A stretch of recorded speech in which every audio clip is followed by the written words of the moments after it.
comunidade Vida, moro hoje em Quixadá, né? Tenho, com a graça de Deus, por misericórdia de Deus, 32 anos de consagrada, só que eu fui um ano na comunidade Aliança, então tenho 31 anos na comunidade Vida, né? Para a glória de Deus e por misericórdia de Deus. E foi me pedido para partilhar um pouco sobre, principalmente, a Fundação de Quixadá, né? O discipulado de Quixadá. É importante dizer, né, que eu fui mestre de discípulos no discipulado de Pacajus, passei lá 4 anos e meio, mais ou menos. E depois, início de 99, ainda no século passado, a gente veio para a fundação do discipulado de Quixadá. Vale salientar que antes mesmo, quando nós tivemos o último ano em Pacajus, em 88 eram 2 turmas, né? Que era discípulo demais, a gente não sabia o que fazer. Naquela época a gente decidiu fazer assim. E vimos que, apesar de ter dado muitos frutos, não era a melhor maneira, né?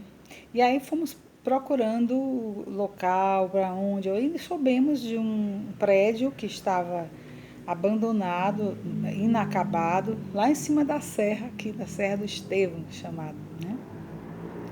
E aí mexendo, fomos falar com Dom Adélio, que era o bispo de Quixadá, naturalmente, e era então uma casa, iria ser, né, era uma construção que os padres, uma associação dos padres da diocese queriam fazer para descanso, mas o padre que começou a levar à frente esta obra, ele faleceu, e os outros padres parece que não tinham interesse, porque também era em cima de uma serra, sem água, e as condições muito difíceis. Então, quando a gente achou, então fazia 9 anos que esse prédio estava ao léu, né? A chuva e sol, né? E nós fomos lá olhar, né? Eu, Moisés, e decidimos encarar o desafio, né? Que era quase que reconstruir, porque só tinha as paredes, né? E não tinha nada, né? Dentro era ainda um matagal, assim, dentro do prédio, né? Algumas partes comprometidas, precisando ser refeitas. E assim iniciamos o trabalho, os trabalhos para a Fundação Discipulado Quixadá. Chegamos aqui na cidade ainda, com os discípulos, ficamos 2 meses, foi muita aventura. Esse discipulado Quixadá foram aventuras desde o início, né? Porque nós ficamos 2 meses numa casa de retiro, que nos foi cedida pela diocese, mas só poderíamos ficar 2 meses. E viemos com a cara e a coragem, as malas, nada mais, né? E aí daqui é que a gente ia começar a conseguir as coisas para quando subíssemos para Quixadá, para a serra, né? Então passamos esses 2 meses, chegamos mesmo só com as malas e a coragem. Ficamos no seminário durante 2 meses e quando chegou perto a gente começou a procurar casa, né? Porque a construção ia demorar muito ainda, né? Essa coisa de reforma, quando a gente pensa, vai mudando, a gente teve que refazer muita coisa. E foi a aventura de procurar casa, né? E aí conseguimos a Casa das Moças, que atrás dela tinha uma casa com um terreno enorme murado, né? E a gente rodeamos a rua, né? E fomos nessa casa, e realmente era uma casa pequena, de 3 quartos, com uma varanda boazinha, e tinha um terreno para trás enorme, assim, todo murado, a casa era bem protegida. E aí foi que nós tivemos da brilhante ideia, possível naquela época, porque era difícil de conseguir casa grande, que não fosse cara demais e tudo. Nós conseguimos esta e fizemos 2 tendas, tendas grandes, uma para as refeições, né? E outra mais atrás para as aulas. Pensa aí, em Quixadá é quente, meu povo, vocês não imaginam como é quente. Pleno meio-dia para a gente almoçar debaixo das tendas e 2 horas da tarde para dar aula para os meninos assistirem a aula. Mas era o que era possível, né? E a gente olhando para trás, a gente diz, meu Deus, como é que a gente aguentou? Mas foram 2 meses assim, foi quando a gente foi ganhando, na época que a gente se mudou, aí ganhamos umas cadeiras daquelas antigas de escola, que era com o braço assim, né? Ali a gente comia e ali a gente tinha aula, né? Nessas mesmas cadeiras. Aí com o tempo foi que a gente foi ganhando mesas, depois a gente ganhou cadeiras para sentar mesmo, né? E assim foi, e passamos aí 4 meses nesta aventura, né? E vivemos muitas aventuras nestes 4 meses em Quixadá, né? 6 meses, né? Acabamos passando, 2 meses no discipulado, ou no seminário, na casa de retiro, e 4 meses assim, né? E nesse inteirinho a construção, né? Que a gente pensava que era uma coisa e foi avolumando, tivemos que derrubar a parede, aí depois fazer colunas, porque para vocês verem como foi assim difícil essa casa, a construção dela, que as paredes de embaixo eram simples e as paredes em cima eram dobradas, quer dizer, era para ser o contrário. Então a gente teve que fazer colunas para poder sustentar, né, porque ia receber muita gente, as paredes tudo simples. Aí tivemos que fazer colunas em vários aspectos, né. Uma vez eu estava indo para lá para subir, eu ia toda semana lá em cima, 2 ou 3 vezes, para ver, né? Cheguei lá um dia, tinha acabado de cair uma laje de uma sala que tinham mexido, assim, foram quebrar uma parede, a laje caiu quase, meu Deus, por graça de Deus não caiu em cima dos pedreiros, né? E eu, assim, eu dizia, eu fiquei arrasada. Primeiro, porque eu me considerava inadequada para coordenar uma construção desse volume e ficava brigando com Deus. Meu Deus, por que tem que ser eu? Por que não vem um homem para coordenar esse negócio? Por que não vem fulano? E sei que e Deus não respondia, né? E eu sempre com essa peleja, né? E aí nesse dia eu fui para a missa lá no mosteiro, que tem um mosteiro bem perto de lá. E aí comecei a reclamar com Deus nessa missa. Por que, Senhor? Por que isso? Porque essa... Devia ser um homem, devia ser isso, devia ser aquilo. Mas aí eu comecei a reclamar, depois Deus foi me mostrando que enquanto eu resistisse, a obra de Deus não acontecia. Era como eu estivesse interiormente falando, dizendo não. Por mais que eu fazia tudo, muito responsável, fazia as coisas, procurava e aí voltava, mas dentro de mim arerimos. E foi quando ali eu comecei a pedir perdão a Deus, chorar. Primeiro chorava, passei a missa chorando. Chorava porque tinha acabado de acontecer, isso quase cair em cima dos pedreiros e eu era responsável. Depois comecei a me arrepender e chorava por arrependimento, por ver que as coisas estavam embancadas, e aí eu compreendi muito que muitas vezes o nosso não pode comprometer muito a missão, né? O nosso não interiormente. E aí foi a missa todinha me reconciliando com o Senhor, né? Interessante que quando eu voltei para casa no dia seguinte, me liga lá do governo geral, dizendo que o Moisés tinha liberado um irmão que era engenheiro, que era da comunidade de vida na época, para passar 2 meses lá conosco. Então eu compreendi assim que era o fruto do meu não. Eu pedi tanto perdão a Deus, porque. E era impressionante. Depois daí, a coisa começou a tomar um rumo totalmente diferente, um ritmo totalmente diferente, porque no fundo, Deus queria o meu sim de coração, né?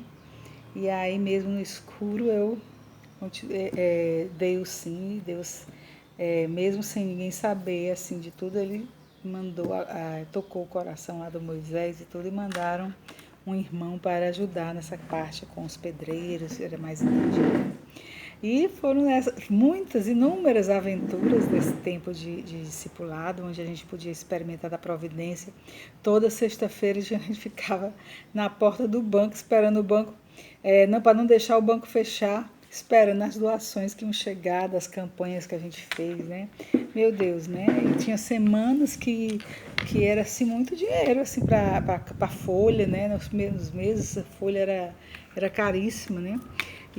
Mas não teve nenhuma vez que a gente deixou de pagar os funcionários. Era uma aventura, né? Minha pressão ia a 1000, né?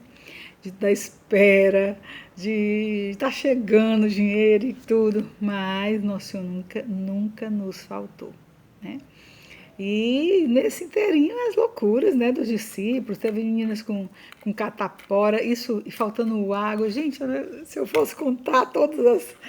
Mais uma graça é que as pessoas olhavam para nós, morriam de pena da gente, porque a gente estava... E a gente tinha uma alegria, uma felicidade tão grande, né? Que olhando para trás, eu digo, meu Deus, como é que a gente aguentou? Era graça, somente graça de Deus, porque as pessoas iam morrer de pena, porque a gente estava debaixo daquelas tendas, por causa disso, e nós, claro, sofrendo as coisas, mas era uma alegria, era uma graça. Né? Tudo virava festa, tudo virava. Era as cadeiras que chegavam, virava festa. Era a mesa que chegava, virava festa. Tudo, né?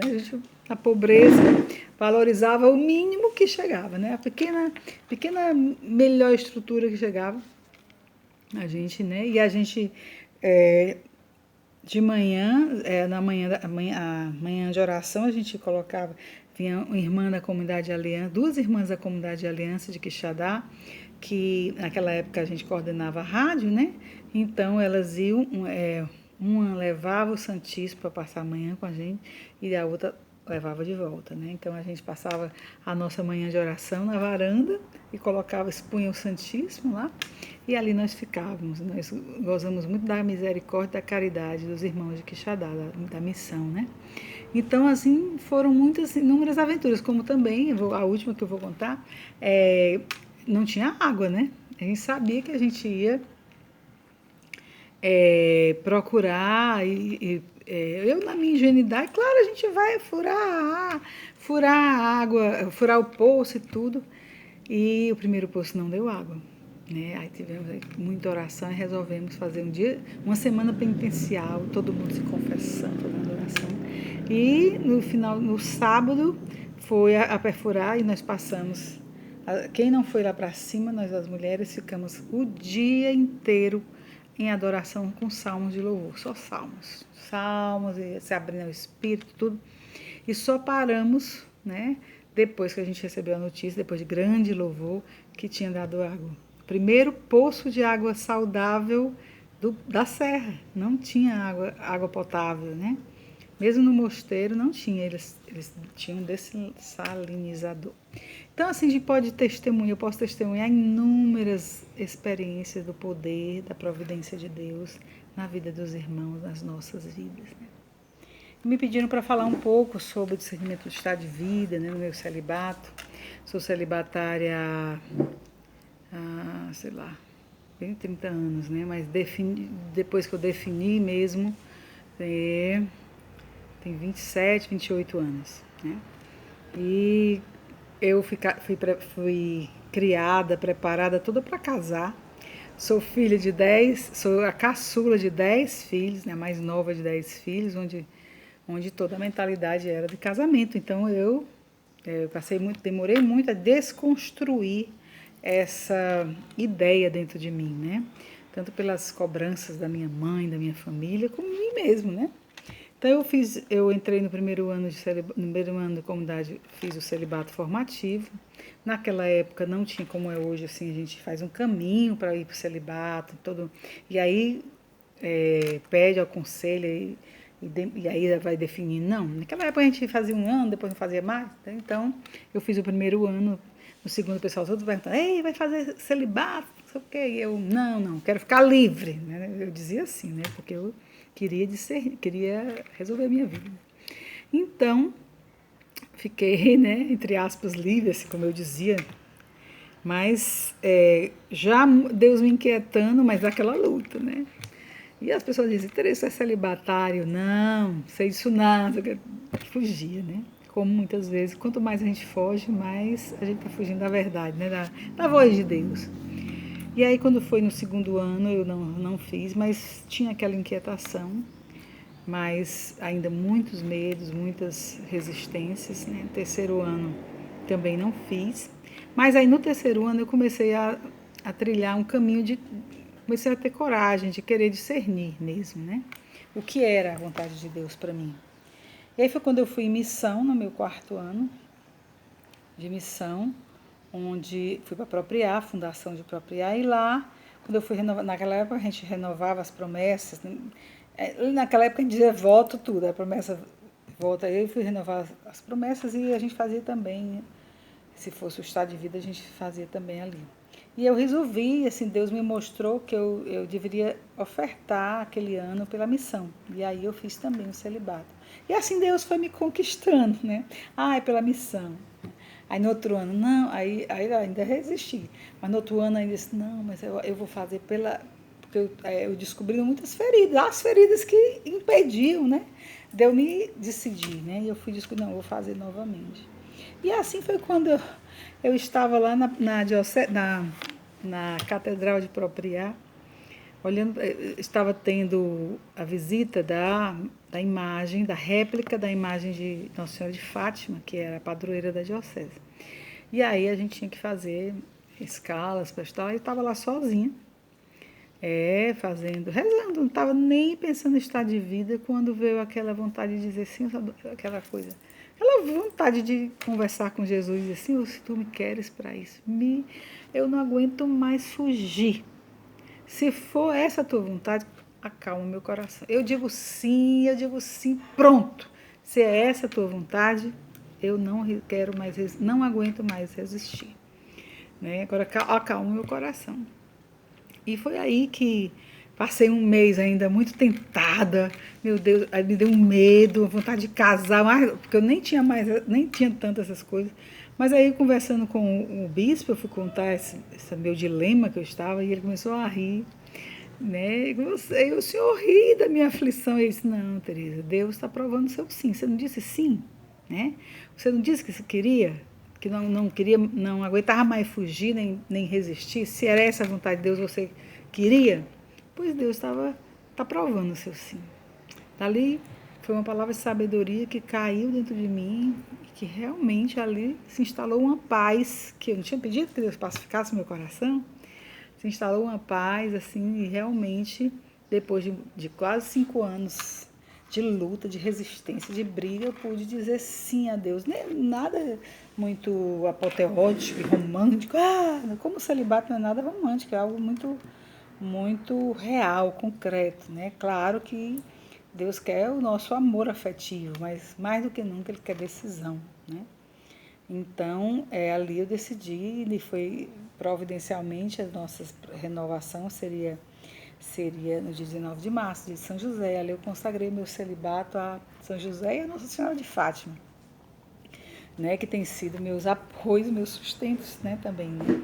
E eu posso dizer que Ave Maria, eu não tenho dúvidas, esses anos todos, 28 anos, mas eu posso dizer que 27, 28 anos, que eu posso até ser infiel, como já o fui, né? E a misericórdia de Deus é que tem me sustentado, mas eu não tenho dúvidas que essa é a vontade de Deus. Né? Como todo estado de vida, a gente passa mesmo pela purificação. Nós necessitamos nos deixar purificar das nossas fantasias, dos nossos sonhos, porque para mim eram fantasias, né? E que para aderir, né, a Deus e ali trilhar um caminho de união com Ele, né? Então, sou muito feliz por essa escolha de Deus por mim e que, com a graça dele, eu tenho podido responder, né, mesmo com as minhas imperfeições, né, mas com a graça de Deus eu posso viver já com um estado de vida definido, que isso é uma grande graça.